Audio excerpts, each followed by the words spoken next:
today, here I am. I'm moving, and I'm moving to a new house and unpacking and packing, and lots of it's happening. So I'm looking at social media, and all of a sudden, I see people acting a fool, losing their mind, talking about some comments Stephen A. Smith made on Sean Hannity's show. And I see this 30 or 40-second clip that was posted. And anytime I hear some comments, what I like to do is I always like to say, what actually precipitated the comment?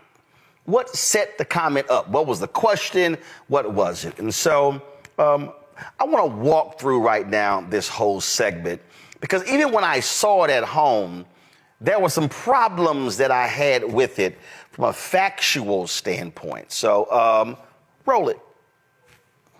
All right. Now, last night we showed you a clip from my next guest who has a message for the Democratic Party. Here's a reminder. It's much ado about nothing. To my liberal friends out there, all you're doing is showing that you're scared you can't beat them on the issues and the merits.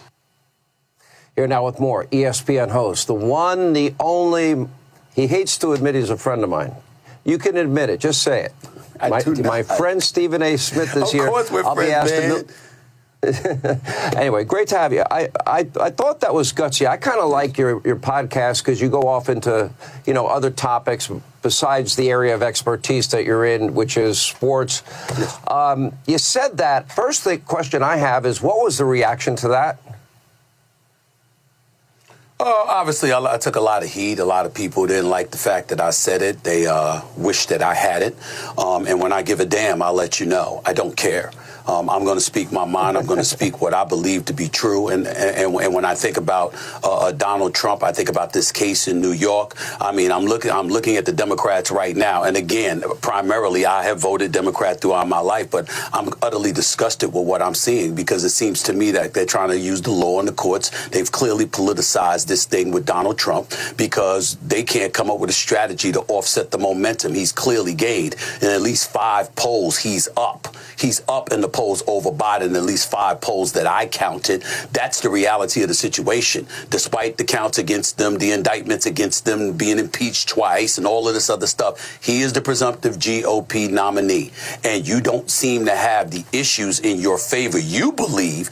So because of that, you're going to manipulate the system as best as you possibly can to avoid him possibly running for re-election again. That appears to be their strategy, but I'm here to tell you, it's not working. It's not working at all, and to be quite honest with you, I don't mind the fact that it's not working, because I might not be a supporter of Donald Trump, but I want him to lose the right way. I want him to lose because you have better ideas, and you make your case to the American people better than he does.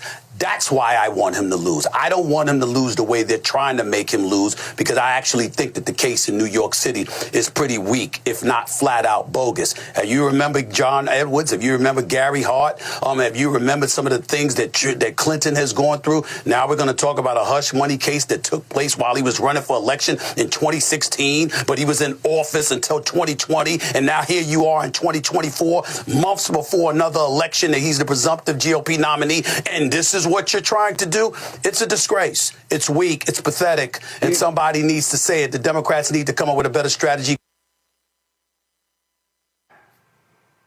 We all can have our opinion on something, but what we cannot have are our own facts on something.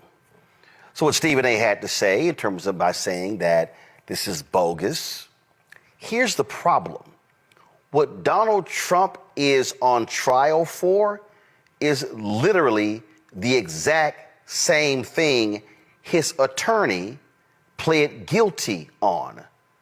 Henry, go to my iPad.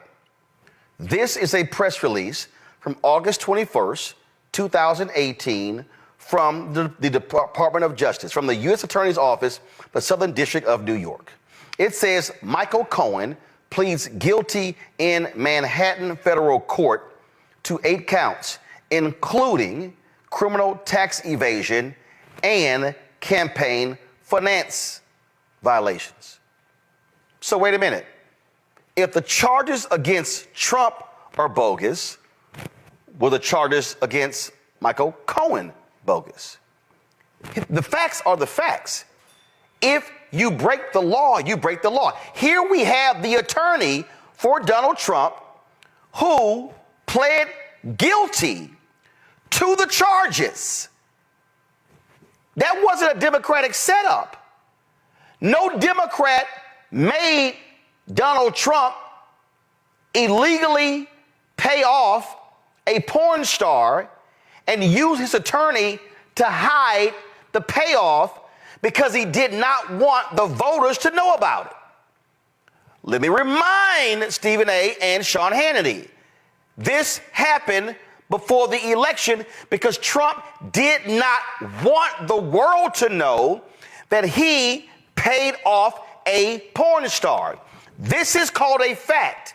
So it's hard to call Trump's trial bogus when it's literally the exact same charges that his own lawyer faced that he pled guilty to. So this is not a question of they're trying to get Trump.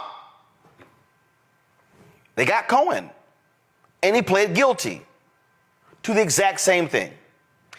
Now, when Stephen A. was talking there, he mentioned several people. He mentioned John Edwards, and he mentioned Bill Clinton. Interesting. Henry, go to my iPad. On June 3rd, 2011, this is a press release from the Department of Justice. Former Senate and presidential candidate John Edwards charged for alleged role in scheme to violate federal campaign finance laws. Now, this was, of course, after the fact. Now, remember, he was the VP nominee for John Kerry. He was charged 2011. He, of course, was a former United States Senator. Was this Republicans going after a Democrat, John Edwards, in order to keep a Democrat out of the White House? Hold up. My bad. The date here says Friday, June 3rd, 2011. Oh, a Democrat was in the White House. Oh, I'm sorry. Was Obama president? Obama was elected 2009. Am I right? So this is 6-count indictment against former Senator John Edwards for violating federal election laws during his campaign for president of the United States. Quote, public servants are held to the same laws. This is the key. Public servants are held to the same laws as everyone else in this country. The position sought does not exempt anyone, even those running for president of the United States. See, here's the problem here. Because when I saw the segment, and then when I hear these conservatives, what they're suggesting is going after Donald Trump is just so wrong. But if you don't do wrong shit, they don't go after you. Has anyone bothered to remember that there's a reason why he is the first former president to ever be indicted after serving? Because he did wrong shit. Now, Stephen A. also mentioned, well, he did these things before he won, and they waited all this time. That's because there is a document in the Department of Justice, which, by the way, was written under the Richard Nixon Department of Justice, because it was written so he could not get indicted while president, that says you can't go after a president while they're in office. That's actually a DOJ letter. That's actually not a ruling from a judge. That's not a ruling from the Supreme Court. That's not a law from Congress. That is a memo written under the Nixon Department of Justice. These folks are facts. That's the case. Now, the actions of Trump took place before. Guess what? Can't go after him while he's president. You pursue the charges afterwards because he no longer has immunity from prosecution. So that's actually why you waited. And then we talk about these cases against Donald Trump. When we look at these 4 indictments, okay, you got the hush money, you got that one. And then, of course, you have the federal indictments on classified documents in Florida. Why is that important? That's important because, let's remember, the Library of Congress kept asking Trump, the archives, can you turn the documents in? Can you turn them in? He wouldn't turn them in. Can you please turn the documents in? You wouldn't turn them in. Can you turn the documents in? He wouldn't turn them in. Can you turn the documents in? He wouldn't turn them in. The lawyers were negotiating with his lawyers for a very long time.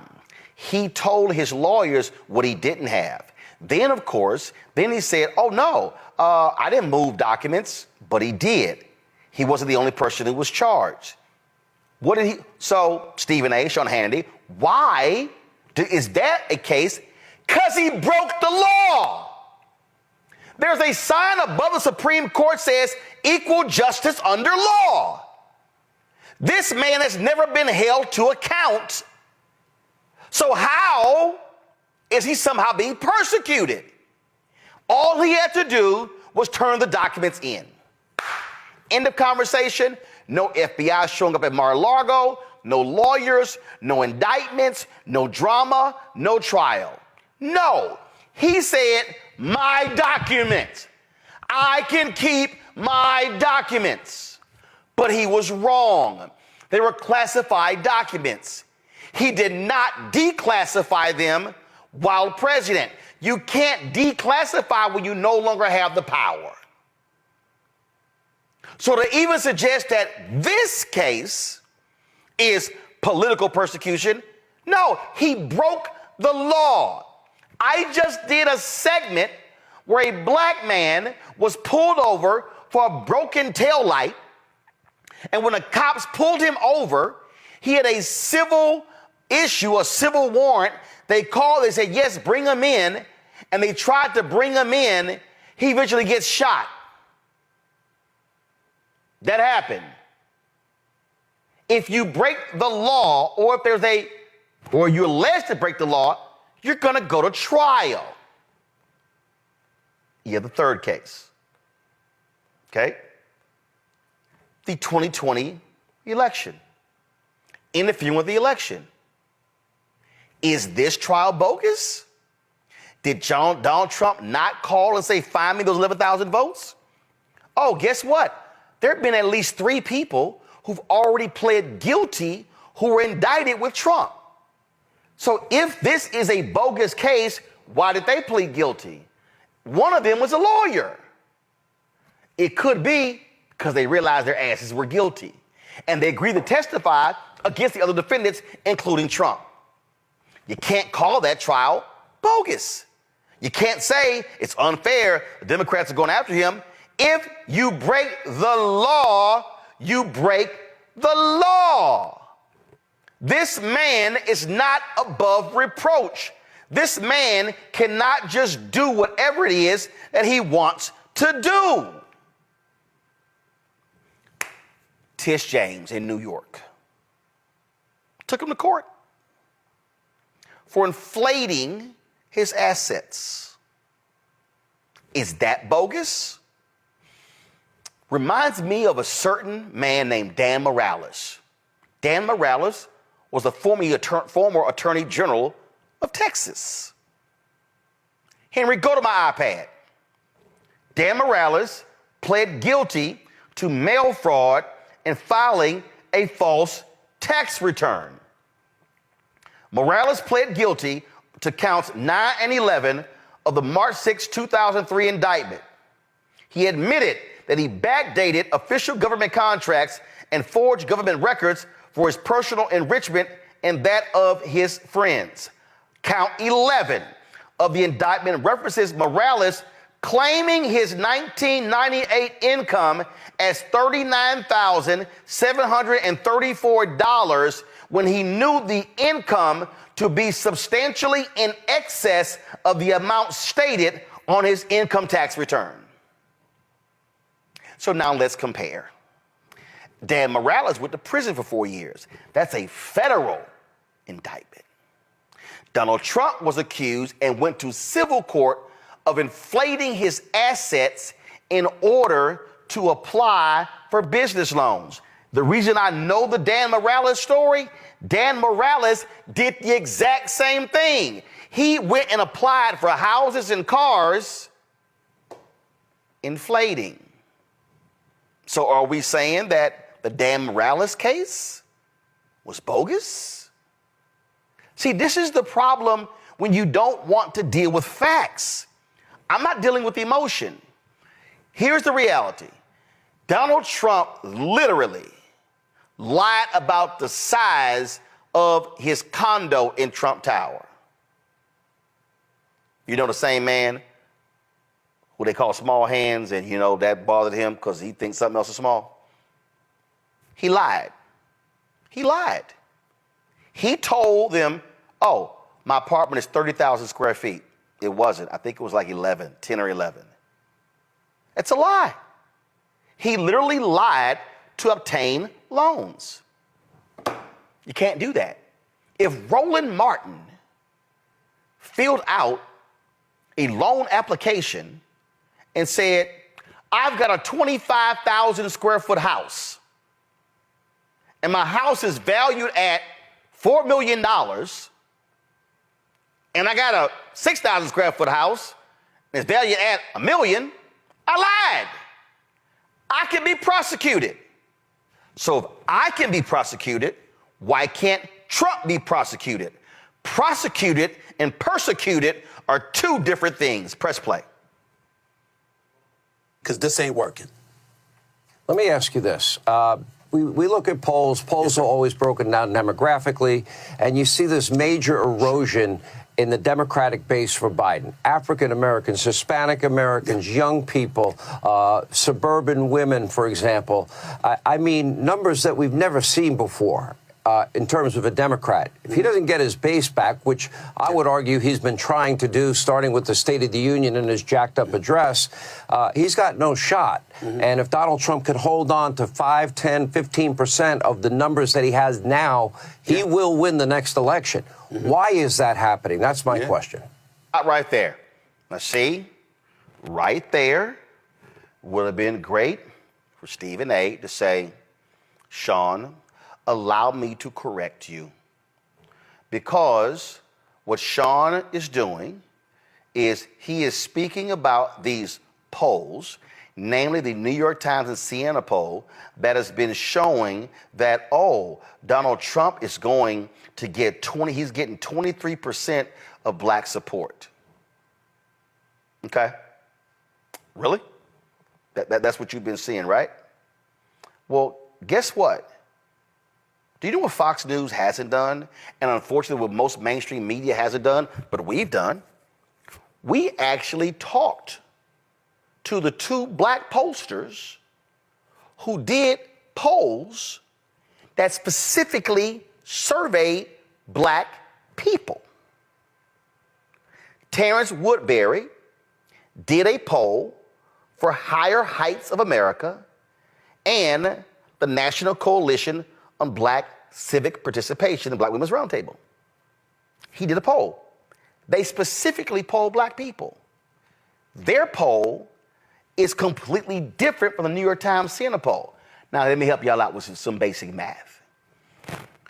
If the New York Times CNN poll polled 800 people, that means they polled a very small number of black people.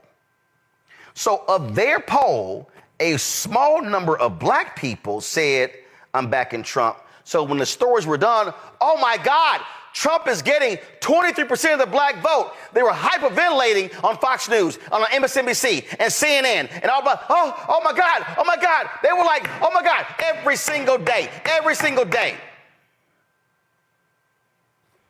But then Terrence Woodbury's poll comes out, where 800 black people were polled. None of them covered it. Told a different story.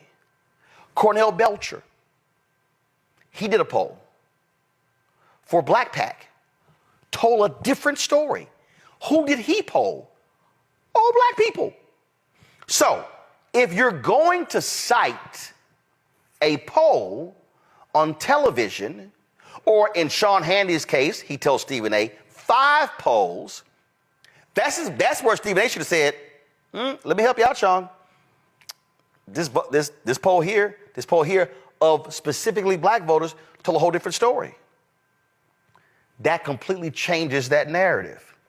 But it's not just that. If you don't want to go with that poll, if you don't want to go with that one, well, guess what? The folks at Pew recently did a poll. And the folks at Pew recently showed that Trump ain't getting more than 10% of black voters. Oops. Say what? Did you just say that? In fact, check this out. I was sitting here looking at a tweet today, and you're going to love this here.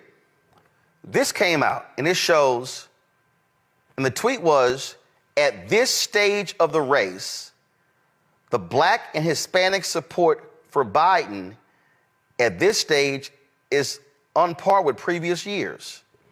Do you see that orange line? That's the 2020 election. The green line is 2016.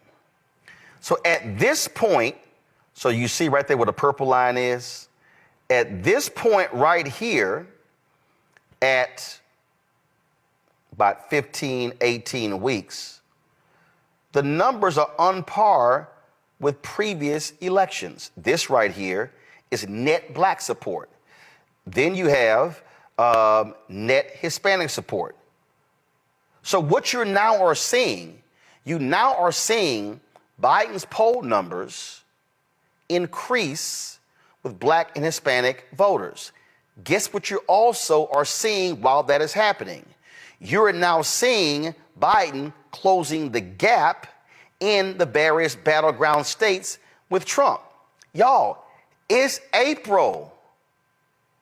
So to think that April is going to look like November is crazy. This is why research, studying, examining the issues absolutely matter. Press play.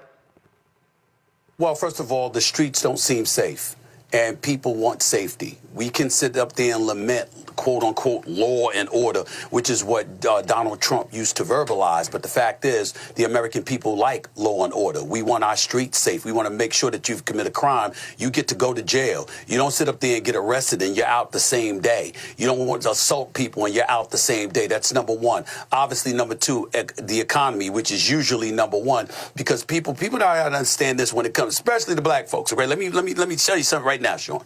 When you talk about the economy, to black folks, that means money. To everybody, it means money, but especially to us, okay, who are no longer the dominant minority in this country. Those are the Latinos. When we talk about the economy, we're not talking about, the state of affairs economically or even, the job participation rate. We're talking about the money that you keep in your pocket. When you go to the gas station and it's exorbitant prices, when you go to the supermarket and milk and bread and cheese and all of this other stuff is exorbitantly high compared to what it once was, that is a red flag to a lot of folks because the... Right there. So we want to compare an economy pre-COVID to post-COVID. Sure, we can do that. While doing that, though, we might want to talk about that the black unemployment rate hit a lower point under Biden than it did under Trump. We might want to talk about that more black businesses have been created under Biden than Trump. We might want to talk about The fact that you have corporations that continue to jack up prices, even though the supply chain has been significantly diminished. We might want to talk about those different things. But here's the deal. Even with all of that, the fact of the matter is, when you look at these numbers, and this right here was the Newsweek story that just dropped last week, Donald Trump's hopes of black support stung by a new poll. A new poll has suggested Donald Trump would not garner significant support from black voters in November election. This is the Pew Research poll. It says 83% of black voters favor the Democratic Party, a 3% decline from 1994 when 86% aligned in this way. 12% support the Republican Party. This marks a 1% decline from 94 when 13% supported the party. Y'all, this is the actual Pew Research story. So, here's my whole point. If we're going to talk about black voters and what they are saying, we can't speak anecdotally. We actually got to use data. And the data totally disagrees with the assessment. Press play. Money you keep in your pocket is what tells you whether or not the economy is flourishing or not. So those are just a couple of components that come into the equation. And dare I say something that will probably be termed the most uncomfortable thing that I've ever had to articulate out of my mouth from a political perspective. But I got to tell you something. As much as people may have been abhorred by Donald Trump's statement weeks ago, talking about how black folks, he's hearing that black folks find him relatable because what he's going through is similar to what black Americans have gone through, he wasn't lying. He was telling the truth. When you see the law enforcement, the court system, and everything else being exercised. Stop. Hold up. Because I want y'all to run that back. Because this right here is where I'm like, huh? So what Stephen A. is saying, because I actually posted a tweet, then he responded. What he is saying, because see, two things were said at one time. That's why I want y'all to roll it back. Two things were being said at one time. He says that he's not saying that Trump is being persecuted like black people. But so I want y'all to roll it back. I want y'all to play it again, because I'm going to unpack what he just said. Go. That I've ever had to articulate out of my mouth from a political perspective. But I got to tell you something. As much as people may have been abhorred by Donald Trump's statement weeks ago, talking about how black folks, he's hearing that black folks find him relatable because what he's going through is similar to what black Americans have gone through, he wasn't lying. He was telling the truth. When you see the law enforcement, the court system, and everything else being exercised against him, it is something that black folks throughout this nation can relate to with some of our historic, iconic figures. We've seen that happen throughout society. Stop right so there. No matter what. I would have loved to know specifically what historic, iconic figures, because I know Dr. King went to jail. I know Dr. Jim Lawson went to jail. I know that they went to jail, but they did not hold classified documents. They did not pay off porn stars. They did not try to overturn an election. They did not overstate the value of their properties to apply for business loans. So therefore, there literally is no comparison. Press play.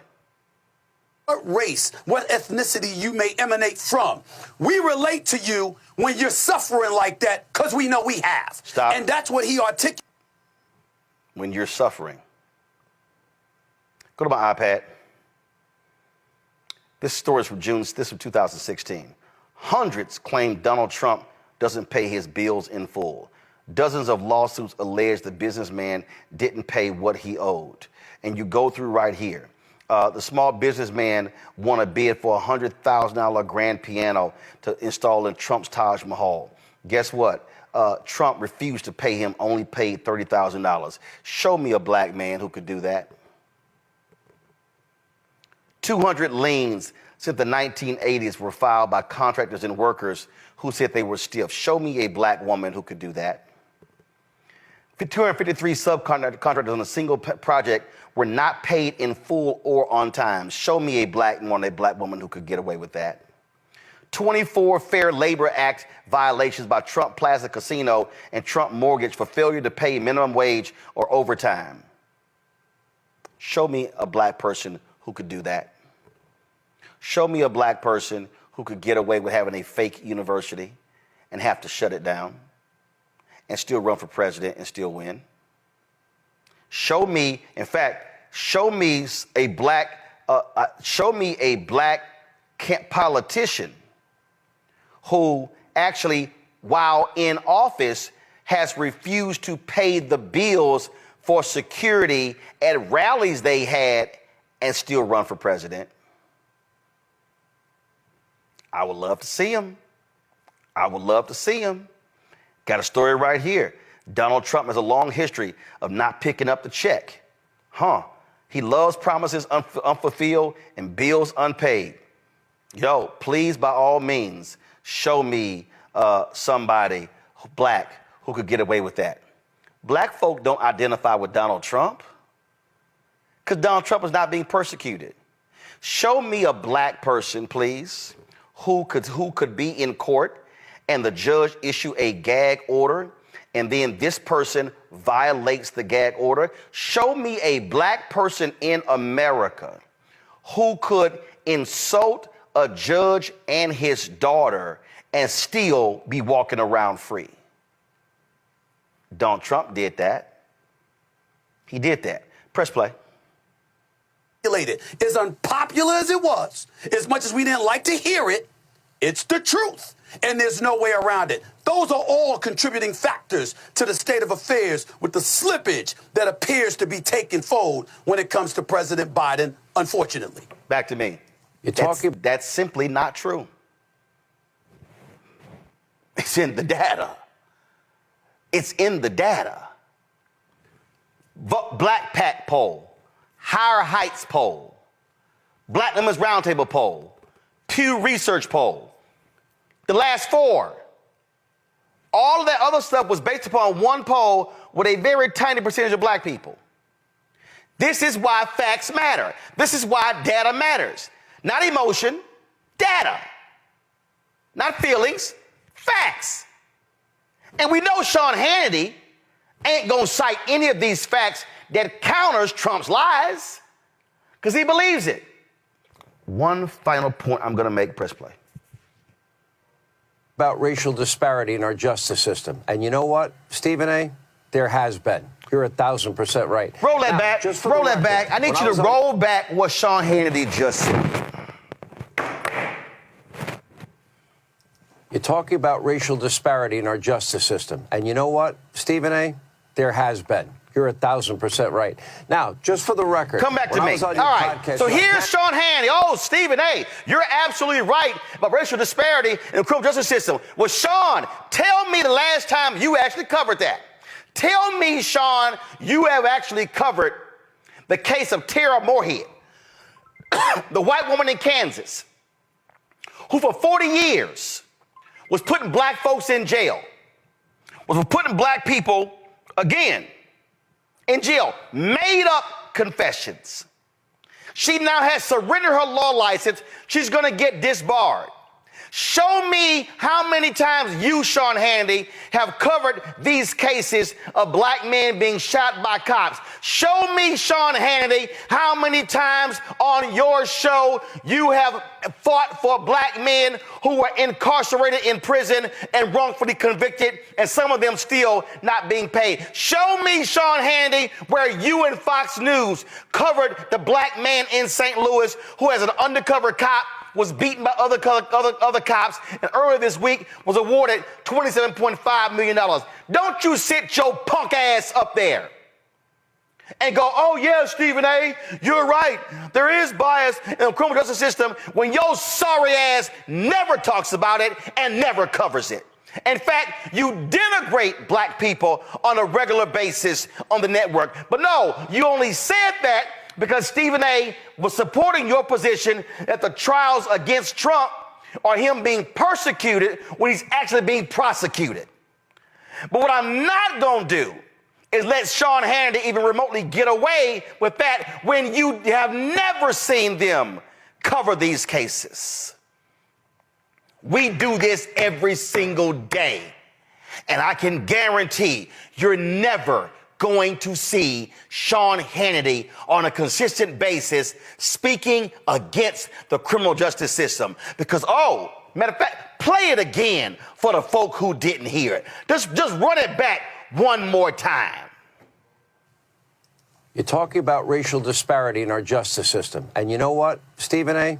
There has been. You're 1,000% right.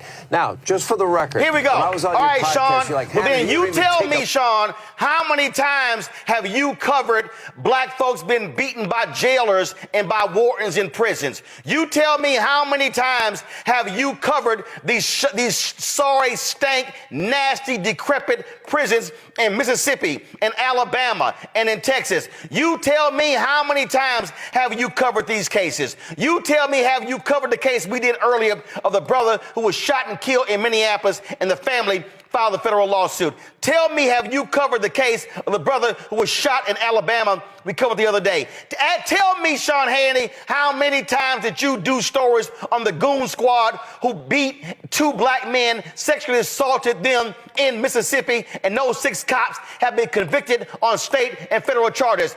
Don't you dare sit there and pimp black people with that throwaway comment when you know damn well you do not, nor have you ever, Sean Hannity, stood with black people fighting racism, fighting what's happening in the criminal justice system. And Stephen A., you should have corrected him. You should have challenged him. Y'all, if I was on Stephen A.'s show, and I've been on many times, and Stephen A.'s supporter of this show, and I can call him and text him, but his facts were wrong. The data was wrong. And we have an obligation, I don't care whose show we do, whether it's ours or somebody else's, to present truth, to present facts. And the reality is, black folks ain't caping for Donald Trump or feeling for Donald Trump, thinking he's been persecuted. Donald Trump is a rich white man who has never, ever, ever been held accountable for his actions. That man started his career on racism. They used to mark C at the top of applications, and that's why the Department of Housing and Urban Development sued them for racial discrimination. That is a fact. Donald Trump was running around talking about illegal immigrants. And who do you think was working in his estates in New Jersey and in Florida? See, I'm going to call it what it is. And we're going to speak factually about this. Let me be absolutely clear. Above the Supreme Court, equal justice under law. But we know, because we can see it with our own black eyes, that Donald Trump don't identify with any black person whatsoever. Because I dare anybody to put Donald Trump on a stage with that brother out of North Carolina who was in prison for almost 30 years. Put him on stage with black men who on death row, who never did it. Please, by all means, I can't wait to see Sean Hannity invite Stephen A. Smith back, and invite Michael Harris, because he has a long thread on Twitter about it. But talk about Tara Moorhead in Kansas City. Oh, I can't wait to see a full week of coverage on Sean Hannity's show about discrimination and racism in the criminal justice system. It's one thing I will not do.